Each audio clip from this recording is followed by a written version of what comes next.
Good morning students. The chemical bonding chapter is over. इससे पहले हम कर रहे थे chemical bonding. That chapter is over. Now I am going to start the next chapter, S block element. Next chapter का नाम क्या है? S block element. Periodic table वाला chapter आपने पढ़ा, classification of element and periodicity properties. तो वहाँ पर हमने बात की थी. Periodic table is divided into 4 blocks. S block, P block, D block and F block. तो आपके 11th में S block है, some P block elements हैं और 12th में आपका P block element बाकी जो रह जाएंगे वो रिमेनिंग आपका आएगा और D and F block वो भी आपका 12th में आएगा, ठीक है। तो 12th में D and F block आएगा, कुछ P block का रिमेनिंग पोर्शन आएगा। 11th में आपका S block है और P block, some P block element. So we are going to start S block element. कौन से ग्रुप को आप S block element कहते हो? पीरियोडिक टेबल में कौन से ग्रुप को आप कहते हैं? Group number 1 and 2 they are called S block element. Group number 1 and group number 2 are called S block element. अब इनको S block element क्यों कहते हो? क्योंकि इनका लास्ट इलेक्ट्रॉन कहाँ पे जाता है? outermost S subshell में, because the last electron enter in their outermost S subshell, so they are called S block element, ठीक है। अब आता है जनरल कॉन्फ़िगरेशन क्या होती है S block की, ये आपने पढ़ा पीरियोडिक प्रॉपर्टी में। S block की कॉन्फ़िगरेशन क्या होती है? NS1 to 2, NS1 to 2, N आपका क्या है? outermost shell है। आउटरमोस्ट एस में या तो एक इलेक्ट्रॉन होगा या दो इलेक्ट्रॉन होगा, ठीक है। एक इलेक्ट्रॉन किसके लिए होगा? ग्रुप 1 के लिए। एनएस में दो इलेक्ट्रॉन कब होंगे? ग्रुप 2 के लिए। तो ग्रुप 1 में एनएस में एक इलेक्ट्रॉन, ग्रुप 2 में एनएस में दो इलेक्ट्रॉन। तो जनरल कॉन्फ़िगरेशन एस ब्लॉक की क्या हो गई? NS1 to 2। अब हम बात करते हैं ग्रुप 1 एलिमेंट। ग्रुप 1 एलिमेंट को हम अल्कली मेटल भी कहते हैं, they are also called alkali metal, ठीक है। Now the main element of this group are lithium, sodium, potassium, rubidium, cesium, francium। जो लास्ट में फ्रेंसियम है that is radioactive, वो रेडियोएक्टिव आइसोटोप है, तो उसके बारे में हम बात नहीं करेंगे क्योंकि रेडियोएक्टिव एलिमेंट का लाइफ टाइम बहुत कम होता है, ठीक है। तो जल्दी डिसइंटीग्रेट हो जाते हैं, तो उनकी प्रॉपर्टी को हम ज्यादा स्टडी नहीं कर पाते। तो मेनली हम कहां से कहां तक करेंगे? लिथियम टू सीजियम, लिथियम से सीजियम के बारे में बात करेंगे ग्रुप 1 में, ठीक है। नाउ ग्रुप 1 एलिमेंट को हम क्या कहते हैं? अल्कली मेटल कहते हैं। क्यों अल्कली मेटल कहते हैं? Because their hydroxides are alkaline in nature, their hydroxide are alkaline in nature, so they are called alkali metals, ठीक है। और जनरल कॉन्फ़िगरेशन ग्रुप 1 की, जनरल कॉन्फ़िगरेशन ग्रुप 1 की कौन सी होती है? नोबल गैस NS1, आगे लिखा भी था NS1, आउटरमोस्ट में S में एक इलेक्ट्रॉन होगा, ठीक है। और आगे हमने क्या लिख दिया? नोबल गैस का कोड दिखाया, नोबल गैस दिखाया। क्यों दिखाया? देखो लिथियम की कॉन्फ़िगरेशन क्या होती है? 1s2 2s1। लिथियम की कॉन्फ़िगरेशन क्या होती है? 1s2 2s1। अब 1s2 किसका होता है? हीलियम। 1s2 की जगह हम क्या लिख सकते हैं? Helium noble gas. 2s1 तो आगे नोबल गैस आ गई। ऐसे सोडियम का लिखें तो sodium 1s2 2s2 2p6 3s1, this is configuration of sodium। तो सोडियम देखो 1s2 2s2 2p6, ये किसका होता है? Neon 3s1। तो 1s2 2s2 2p6 किसका होता है? नियॉन नोबल गैस का होता है। आउटर मोस्ट में 3s में एक इलेक्ट्रॉन होगा। ऐसे ही हम किसका लिख सकते हैं? पोटेशियम का आर्गोन 18 इलेक्ट्रॉन 4s1। यहाँ नियॉन का एटॉमिक नंबर 10 है, हीलियम का एटॉमिक नंबर कितना है? 2, दो इलेक्ट्रॉन है। तो आगे तो नोबल गैस आ गई, हीलियम, नियॉन, आर्गोन। लास्ट में S में एक इलेक्ट्रॉन है, 2s में एक इलेक्ट्रॉन, 3s में एक इलेक्ट्रॉन, 4s में 1 इलेक्ट्रॉन, ठीक है। ऐसे यहाँ पर 5s में 1 इलेक्ट्रॉन आ जाएगा, यहाँ 6s में 1 आ जाएगा, यहाँ पर 7s में 1 इलेक्ट्रॉन आ जाएगा। तो अभी हमने क्या लिखा है, n की वैल्यू 2 से लेके 7, 2 से 7 जोड़ किया है। लिथियम के लिए 2s1 हो जाएगा, सोडियम के लिए 3s1, पोटेशियम के लिए 4s1, रुबिडियम के लिए 5s1, सीजियम के लिए 6s1, फ्रांसियम के लिए 7s1।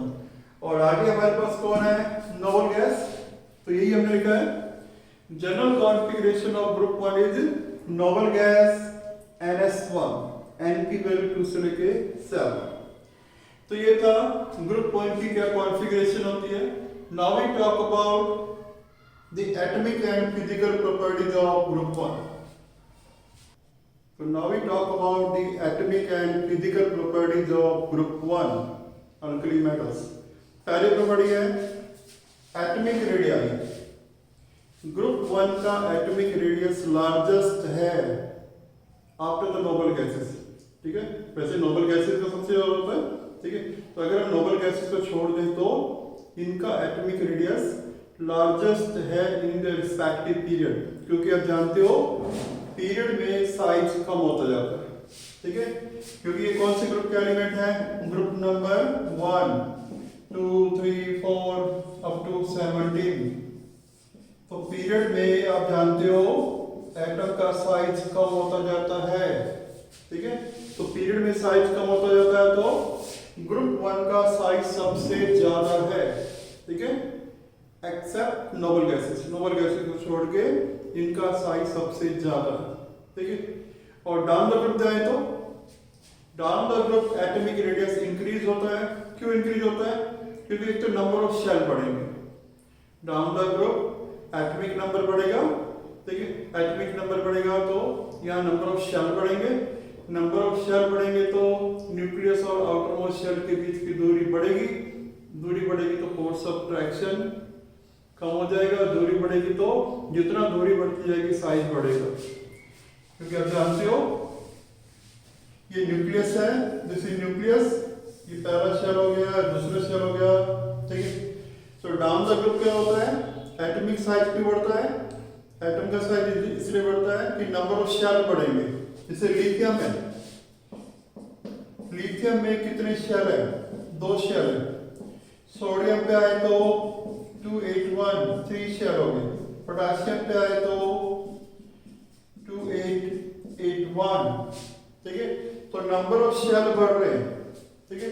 तो जैसे लिथियम में 2 शेल है, लिथियम में 2 शेल है, लिथियम से सोडियम पे आए तो 1 शेल और बढ़ जाएगा। पोटेशियम पे आओगे तो 1 शेल और बढ़ेगा। तो जितने शेल बढ़ते जाएंगे उतना न्यूक्लियस और आउटर मोस्ट शेल के बीच की दूरी बढ़ती जाएगी, और न्यूक्लियस और आउटर मोस्ट शेल के बीच की दूरी को हम क्या कहते हैं, एटॉमिक रेडियस, ठीक है। तो नंबर ऑफ शेल बढ़ेंगे तो न्यूक्लियस और आउटर मोस्ट शेल के बीच की दूरी बढ़ेगी, दूरी बढ़ेगी तो साइज बढ़ेगा। एक रीजन तो ये दे सकते हो, due to increasing number of shell. दूसरा, जितने शेल बढ़ते जाएंगे इनर इलेक्ट्रॉन की संख्या बढ़ेगी, ठीक है। ये आपका आउटर मोस्ट शेल है, ये आपके इनर इलेक्ट्रॉन्स हो जाएंगे।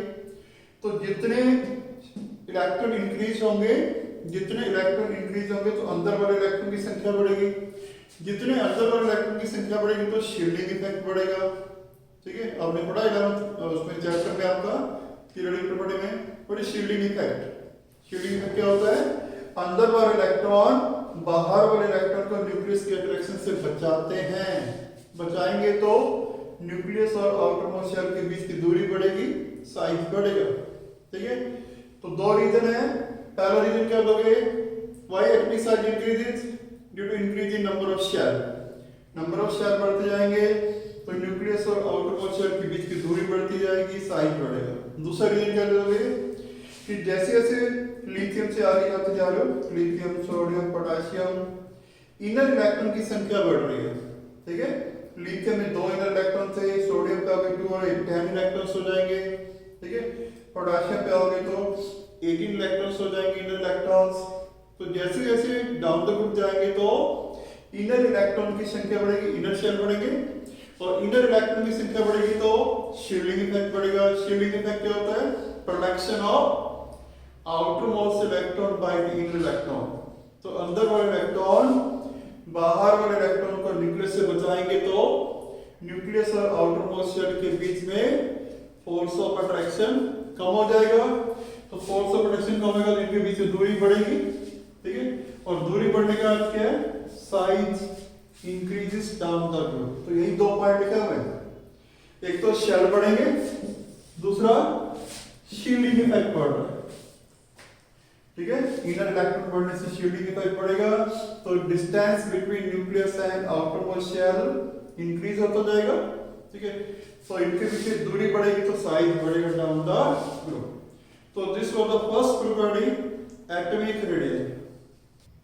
Second property we talk about is ionization enthalpy. Ionization enthalpy क्या होगा? It is energy needed to remove the most loosely bound electron from the outermost shell of an isolated gases atom. तो periodic property chapter में पढ़ा आपने, what is ionization enthalpy? It is the energy needed to remove the most closely bound electron from the outermost shell of an isolated gaseous atom. Now, group 1 की ionization enthalpy lowest है in their respective periods। क्या लो आप कह सकते हो, their ionization enthalpy are lowest as compared to other group element. Their ionization enthalpy are lowest as compared to other group element। क्यों? अभी आपने पढ़ा है ग्रुप 1 का साइज ज्यादा है। साइज क्या होता है? साइज क्या होता है? Distance between nucleus and outermost shell. Nucleus और आउटर मोस्ट शेल के बीच की दूरी को क्या कहते हैं? एटॉमिक रेडियस या एटॉमिक साइज, ठीक है। तो क्योंकि ग्रुप 1 का साइज ज्यादा है, साइज ज्यादा होगा तो न्यूक्लियस और आउटर मोस्ट शेल के बीच की दूरी ज्यादा होगी, दूरी ज्यादा होगी तो इनके बीच फोर्स ऑफ अट्रैक्शन कम होगी, ठीक है। तो न्यूक्लियस और आउटर मोस्ट शेल के बीच फोर्स ऑफ अट्रैक्शन कम होगी तो इनके इलेक्ट्रॉन लूजली हेल्ड रहेंगे, ठीक है। Their electrons are loosely held which can be easily lost by supplying less energy. Therefore their ionization enthalpy are lowest. तो इनकी आयनाइजेशन एंथैल्पी लोएस्ट क्यों है? क्योंकि ग्रुप 1 का साइज लार्जेस्ट है। ग्रुप 1 का साइज बड़ा है तो न्यूक्लियस और आउटर मोस्ट शेल के बीच में दूरी लार्जेस्ट होगी, फोर्स ऑफ अट्रैक्शन कम होगी, ठीक है। तो इनके बीच की दूरी ज्यादा होगी तो their electrons are loosely held, ठीक है। तो इनके इलेक्ट्रॉन लूजली हेल्ड रहेंगे तो they can be easily lost by supplying less energy. Therefore ionization enthalpy of group 1 element are lowest as compared to other group element. But down the group जाए तो down the group atom का size और भी बढ़ता जाता है। Size और बढ़ेगा तो न्यूक्लियस के बीच में और आउटर मोस्ट शेल के बीच दूरी बढ़ती जाएगी, फोर्स ऑफ अट्रैक्शन कम होती जाएगी, electron can be easily lost, ठीक है, by supplying less energy. Mean down the group ionization enthalpy कम होती जाएगी। क्यों कम होती जाएगी? Due to increase in size. तो ये था second property, ionisation enthalpy. Third property we have electropositive character. Electropositive element कौन होते हैं? The element which can easily form positive ion by losing the electron, ठीक है। तो ग्रुप 1 एलिमेंट जो है, अल्कली मेटल जो हैं, they are also highly electropositive.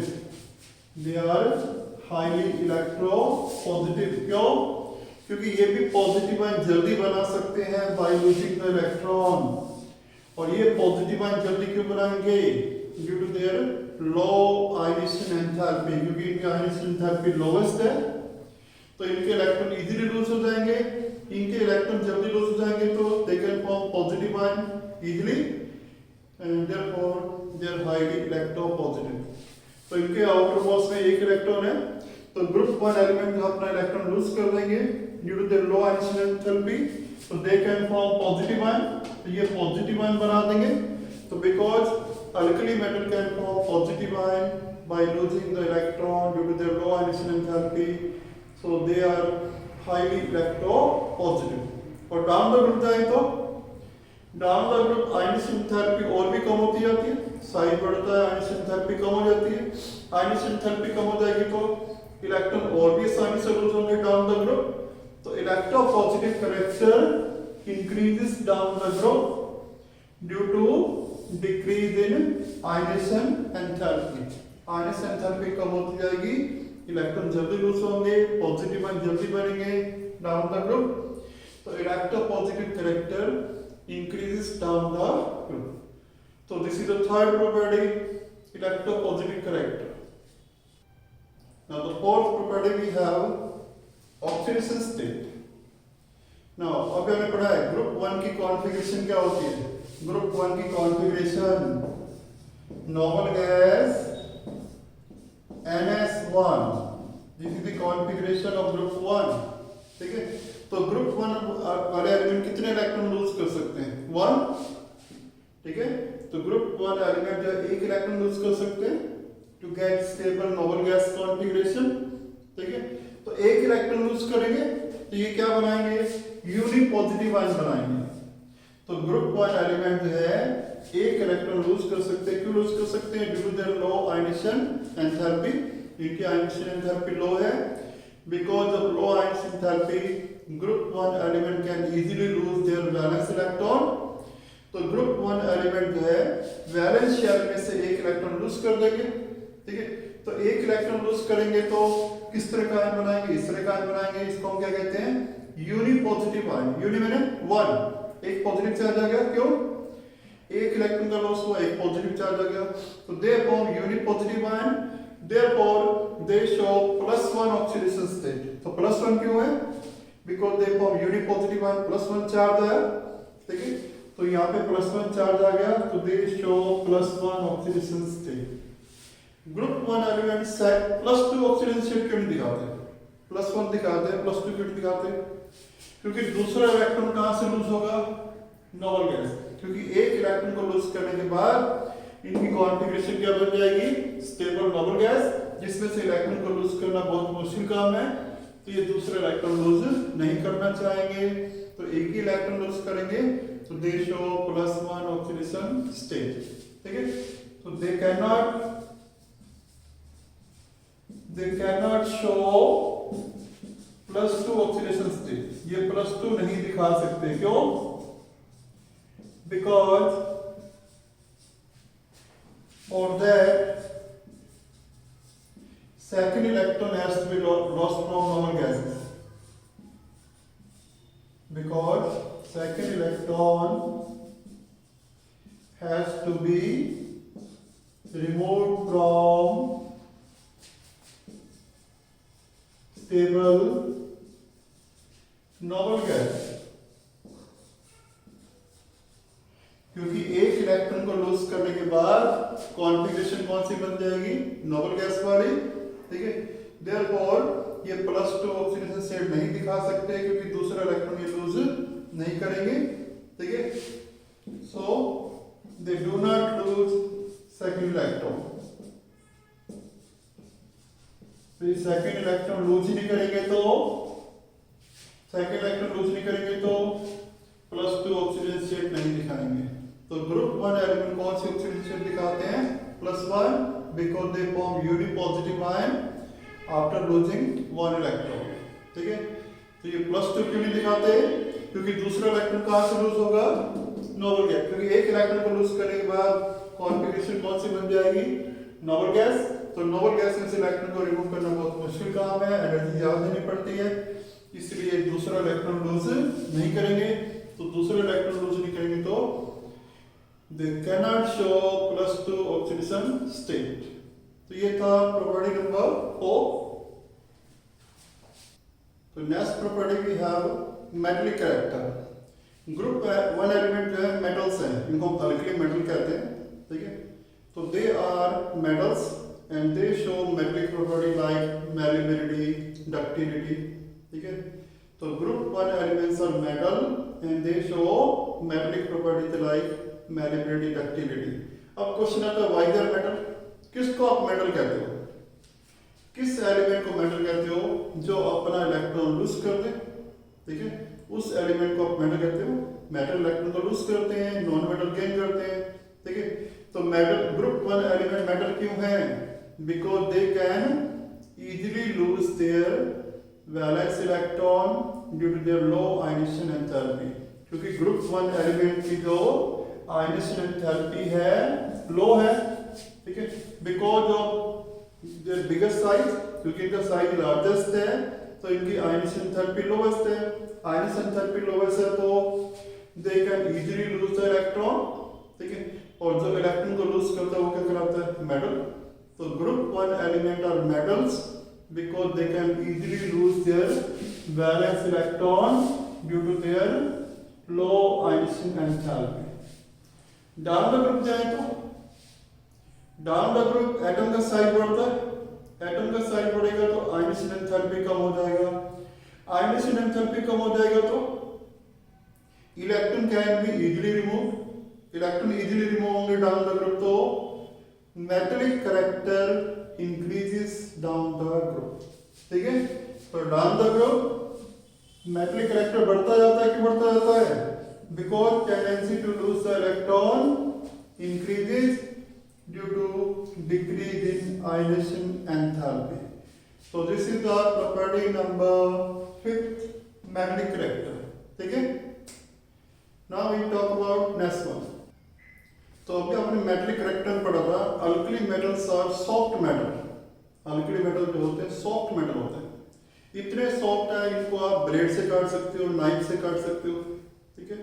अब क्वेश्चन आता है मेटल तो हार्ड होते हैं बट अल्कली मेटल सॉफ्ट क्यों है? तो हार्डनेस सॉफ्टनेस किस पे डिपेंड करती है? Force of attraction. मेटल में जो है मेटेलिक बॉन्ड्स होते हैं, मेटल में कौन से बॉन्ड्स होते हैं? Metallic bond. अगर मेटेलिक बॉन्ड स्ट्रॉन्ग होंगे तो मेटल हार्ड होगा, अगर मेटेलिक बॉन्ड वीक होंगे तो मेटल क्या होगा? सॉफ्ट, ठीक है। अब ये मेटेलिक बॉन्ड बनते किसके बीच में है? मेटल जो अपने इलेक्ट्रॉन लूज करता है क्या बनाता है? पॉजिटिव आयन बनाता है। इन पॉजिटिव आयन को हम क्या कहते हैं? कर्नल। क्या कहते हैं? कर्नल। अब एक मेटल के अंदर बहुत सारे एटम्स होते हैं, सब कर्नल बनाएंगे और क्या देंगे? इलेक्ट्रॉन देंगे। अब ये जो कर्नल्स है और इलेक्ट्रॉन्स हैं इनके बीच में फोर्स ऑफ अट्रैक्शन होती है, उस फोर्स ऑफ अट्रैक्शन को हम क्या कहते हैं? Metallic bond. इसमें हम दिखा सकते हैं, तो ये हम दिखा रहे हैं,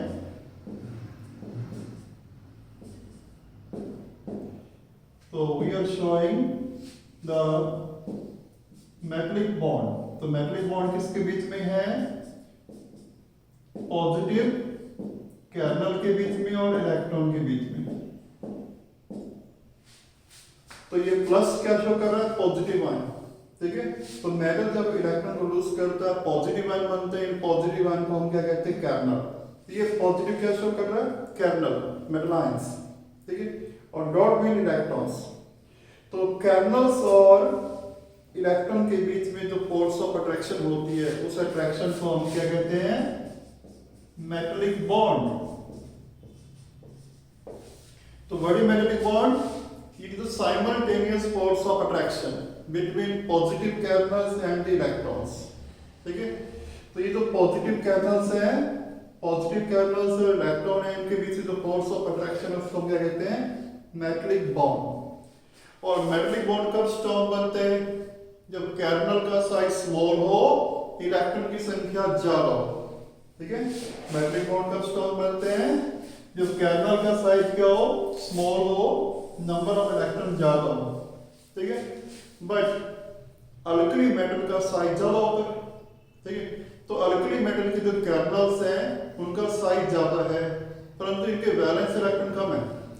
इनके आउटर मोस्ट में एक इलेक्ट्रॉन होता है, तो वैलेंस इलेक्ट्रॉन कम है, कर्नल साइज ज्यादा है, तो इनके मेटेलिक बॉन्ड वीक बनेंगे। Because of weak metallic bond alkali metals are soft metals. तो अल्कली मेटल में जो है मेटेलिक बॉन्ड्स वीक होते हैं। क्यों वीक होते हैं? क्योंकि इनके कर्नल का साइज ज्यादा होता है और वैलेंस इलेक्ट्रॉन कम है, ठीक है। तो अट्रैक्शन कम रहेगी, मेटेलिक बॉन्ड वीक बनेंगे। Because of weak metallic bond alkali metals are soft metal which can be easily cut with a knife। तो ये बात ध्यान रखनी है। What is metallic bond? metallic bond is the simultaneous force of attraction between positive kernels and the electrons. Positive kernel और electron के बीच जो फोर्स ऑफ अट्रैक्शन होती है उसको हम कहते हैं मेटलिक बॉन्ड. कब स्ट्रॉन्गर होते हैं? जब कर्नल का साइज कम हो, इलेक्ट्रॉन ज्यादा हो. ठीक है, तो मेटलिक बॉन्ड स्ट्रॉन्ग होते हैं, तो मेटल हार्ड होगा. परंतु अल्कली मेटल में उल्टा है. अल्कली मेटल का साइज ज्यादा है, इलेक्ट्रॉन कम है. इलेक्ट्रॉन कम है तो अल्कली मेटल में मेटलिक बॉन्ड वीक बनेंगे. Because of weaker metallic bond, alkali metals are very soft and which can be easily cut with a knife. So ये था why alkali metals are soft metal. ठीक है. Next property we have melting and boiling point. Alkali metal की melting and boiling point very low होते हैं. They have very low melting and boiling point. और melting boiling point decrease होते जाते down the group. तो melting और boiling point किस पे डिपेंड करते हैं? Force of attraction. ठीक है, अगर फोर्स ऑफ अट्रैक्शन ज्यादा होगी तो उनको ओवरकम करने के लिए एनर्जी ज्यादा देनी पड़ेगी, तो melting and boiling point high होंगे. ठीक है, बट अगर फोर्स ऑफ अट्रैक्शन वीक होगी तो उनको ब्रेक करने के लिए एनर्जी कम देनी पड़ेगी, तो मेल्टिंग एंड बॉइलिंग पॉइंट लो होंगे. और अभी आपने पढ़ा है अल्कली मेटल में जो मेटलिक बॉन्ड्स होते हैं, इंटरमेटलिक बॉन्ड जो होते हैं, वेरी वीक होते हैं. क्यों? क्योंकि इनके कर्नल का साइज बड़ा होता है. अल्कली मेटल का साइज सबसे ज्यादा है, तो इनके कर्नल का साइज सबसे ज्यादा है, इलेक्ट्रॉन इनके पास कम है, तो इनके मेटलिक बॉन्ड वीक बनेंगे.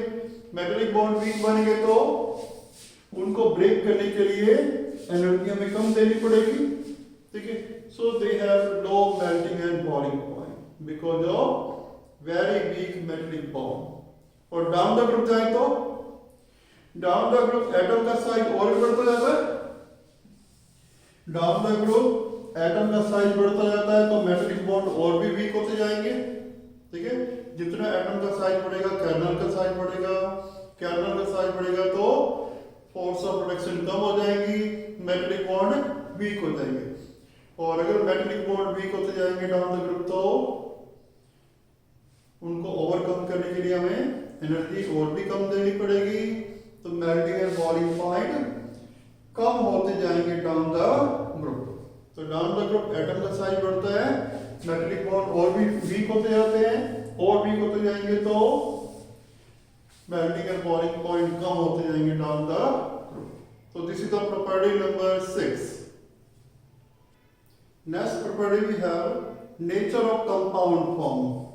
Nature of bond form या nature of compound form. This is the next property. ठीक है, अभी तक आपने पढ़ा है अल्कली मेटल जो होते हैं ग्रुप 1 एलिमेंट्स होते हैं, इनका साइज ज्यादा होती है, साइज ज्यादा होता है तो इनकी आयनियन एंथैल्पी वेरी लो है. क्योंकि इनकी आयनियन एंथैल्पी वेरी लो है तो ये अपना इलेक्ट्रॉन जल्दी लूज कर सकते हैं. ठीक है, तो ये अपना इलेक्ट्रॉन जल्दी लूज करेंगे तो आयन बनाएंगे. ठीक है, अब क्योंकि आयन बनाएंगे तो they can form ionic compound. क्योंकि आप जानते हो इलेक्ट्रोवैलेंट कंपाउंड या आयनिक कंपाउंड कैसे बनते हैं? मेटल जिसकी आयनियन एंथैल्पी लो होती है वो अपना इलेक्ट्रॉन लूज करता है, किसको दे देता है? दूसरे एटम को. तो एक एटम अपना इलेक्ट्रॉन दूसरे को ट्रांसफर कर देता है. ठीक है, तो जो मेटल अपना इलेक्ट्रॉन ट्रांसफर करेगा, लूज करेगा, वो पॉजिटिव आयन बनाएगा, दूसरा एलिमेंट जो है वो नेगेटिव आयन बनाएगा, आयन बन जाएंगे. आयन के बनने से क्या बन जाएंगे? Ionic compounds. ठीक है, तो all the alkali metal they can lose their valence electron due to their low आयनियन एंथैल्पी. ठीक है, और they can easily form ion, therefore they can form ionic compound या इलेक्ट्रोवैलेंट कंपाउंड बना सकते हैं. और डाउन द ग्रुप जाए तो डाउन द ग्रुप एलिमेंट का साइज और भी बढ़ता जाता है, आयनियन एंथैल्पी और भी कम होती जाती है, तो इलेक्ट्रॉन और भी जल्दी लूज होंगे एलिमेंट के द्वारा, और भी जल्दी लूज होंगे तो आयन जल्दी बनेंगे. आयन जल्दी बनेंगे तो tendency to form ionic compound increases down the group due to decrease in आयनियन एंथैल्पीज. तो ये था प्रॉपर्टी नंबर नेक्स्ट 1. बाकी जो प्रॉपर्टीज हैं वो हम नेक्स्ट लेक्चर में हम करेंगे कि